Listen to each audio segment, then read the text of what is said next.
கடைசி வரைக்கும் யாருமே ஆரம்பத்துலேருந்து கடைசி வரைக்கும் வசதியாக வாழ்ந்தது கிடையாது.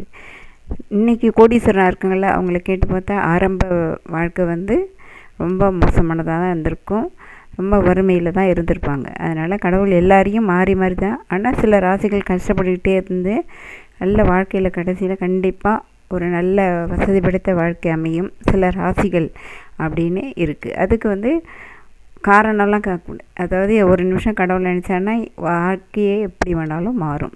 அது மாதிரி சில ராசிகளுக்கு அந்த யோகம் இருக்குது. அது எந்தெந்த ராசினா, ரிஷப ராசி, கடகராசி, கன்னி ராசி, துலா ராசி, தனுசு, மகரம், மீன ராசிகள். இந்த ராசிகளுக்கெல்லாம் கண்டிப்பாக நீங்கள் எவ்வளோ தான் கஷ்டப்பட்டுருந்தாலும் மனம் தளராமல் இருந்தீங்கன்னா உங்களுக்கு ஒரு நல்லதொரு எதிர்கால வாழ்க்கை இருக்குது. உடனே நாளைக்கே வேணும் அப்படின்னா அதெல்லாம் நடக்காத விஷயம் இல்லை. ஆனால் கண்டிப்பாக இவங்க பொதுவாக இந்த ராசிகளுக்கெல்லாம் ஒரு நல்ல வாழ்க்கை வாழறதுக்கான வாய்ப்புகள் நிறைய இருக்குது. அதனால் அவங்க எல்லாம் மன தைரியத்தோடு உழைச்சிட்டு வரும்போது கண்டிப்பாக நல்லது ஒரு வாழ்க்கையை ஆரோக்கியமான அதே சமயம் வசதியும் படைத்த வாழ்க்கை வந்து அவங்களுக்கு கடவுள் கண்டிப்பாக இந்த பிரபஞ்சம் கொடுக்கும். இந்த ராசிக்காரங்கள்லாம் நம்பிக்கையோடு இருங்க, கண்டிப்பாக உங்களுக்கு ஒரு நல்ல வாழ்க்கை